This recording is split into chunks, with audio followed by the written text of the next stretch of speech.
All right, in 8.1, we found the sample size n for estimating the population mean when we knew what the standard deviation for the population is. Okay, so this is that formula that we used. We had to use a standard margin of error. Now, section 8.2 is estimating the population mean when you do not know the standard deviation, the population standard deviation.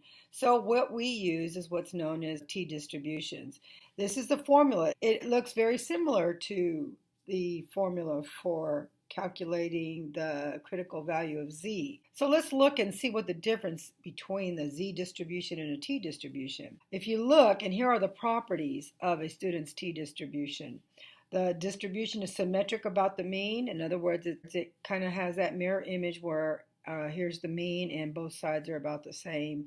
They're mirror images. The z distribution, the normal curve, is in black, and the t distribution is this one that's in green. This is just a really rough graph. The distribution depends on the degrees of freedom, which is just literally subtracting 1 from the total number of data. And this is for determining the population confidence intervals.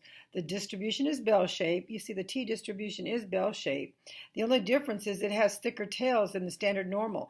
Thicker tails, in other words, from here to here, it's thicker. Look at the z distribution, it goes straight down towards the x-axis, whereas the t-distribution is thicker. You see how there's space in between, there's gaps. As the degrees of freedom increase, the t-distribution will approach the standard normal distribution. So the more degrees of freedom we have, the more this graph right here will start to mimic and look like the z distribution. And the area under the curve is still 1. So I just kind of copied and pasted a few things just so you would know. And here is the convention for using the student's t-distribution table. We just call them t-distribution. If the degrees of freedom that you need are not in the table, then you use the closest degree of freedom in the table that is smaller. This procedure results in a critical value t that is more conservative in the sense that it is larger. The resulting confidence interval will be longer and have a probability that is slightly higher than the confidence interval C. So how do you find a confidence interval for the mean when the standard deviation is not known? And I'm going to show you that right here. It's identical just about to the critical value of Z. The only difference is you have a different table. You're going to calculate everything the exact same way, but you're going to use a different table. And I'm going to show you that in a minute. So you're still going to calculate the margin of error, and you're going to use the critical value of t and divide it by, this time, the sample standard deviation. Okay, so let's go and look just before we start the problem so you can see what it looks like. Okay, this is what the t distribution table looks like. The degrees of freedom are down here, and the confidence levels are right here. So if you're doing 90%, and let's say your degrees of freedom, let's say your data was 6, and you subtract 1 from it, that would be 5. So here's the 5 right here. And let's just say it was 90%, it would be 2.015. Here's your 90%. Okay? And that's how you're going to look up the values for your t and then do the calculations. All right, so let's do section 8.2, problem number 12. It says a random sample of size 81 has a sample mean of 20 and a sample standard deviation of 3. Part A asks you to check for requirements. Is it appropriate to use a student's t-distribution to compute a confidence interval for the population mean?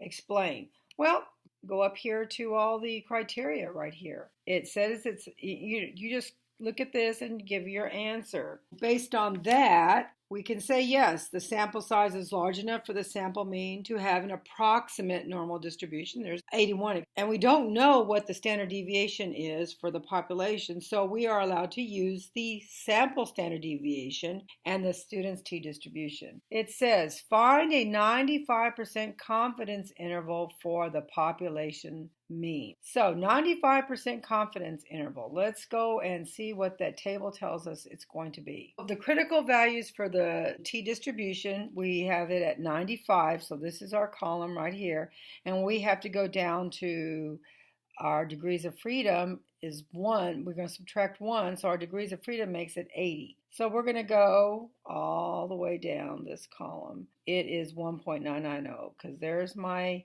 80 degrees of freedom that I got from our n. Our n value, the total number of data, was 81. Subtract 1 from that, you get 80. And that's our critical t value right there, 1.990. Now let's do the calculation. I wrote down everything ahead of time so we can just kind of go over it. So our critical value we said was 1.990.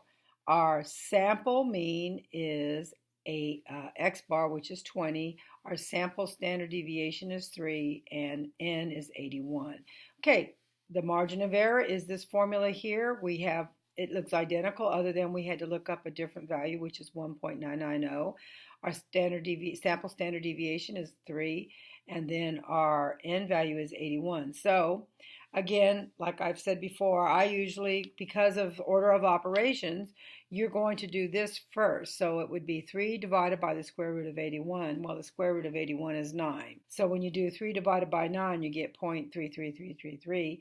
Multiply, just 0.33 is fine, by 1.990, and you get approximately 0.66.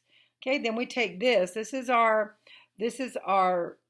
margin of error, and we just plug it into our formula, because remember, the whole purpose of this is to estimate the population mean. In this case, we use t because we don't know what the standard deviation for the population is, and based on our criteria, we're allowed to use the sample mean and the sample standard deviation. So you just plug in your values, and the answer is the population mean is between 19.34 and 20.66. Okay, and our interpretation is, it says explain the meaning of the confidence interval you computed. Well, just say something like, there is a 95% chance that this confidence interval is one of the confidence intervals that contains the population mean. And that's how you do problem number 12.